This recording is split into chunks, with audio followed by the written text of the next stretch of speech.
Eski libas gibi aşığın gönlü söküldükten sonra dikilmez imiş. Güzel sever Hüseyin gerdanı belli o.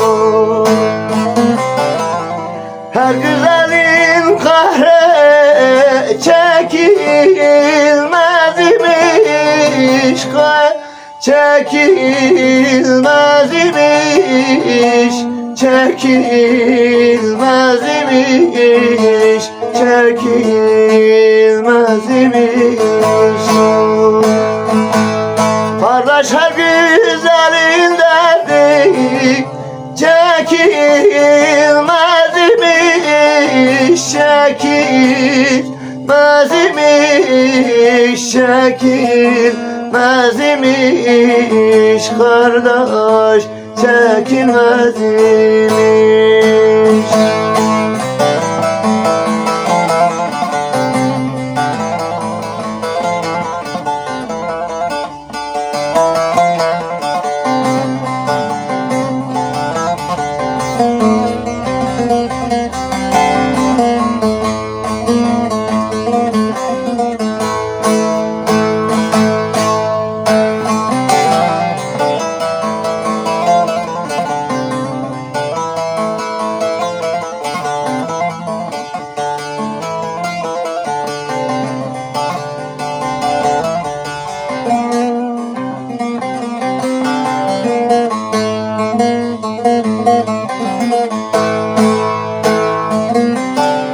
Daldan dala yapıyor sakin, o sebepten güller ediyor çekin.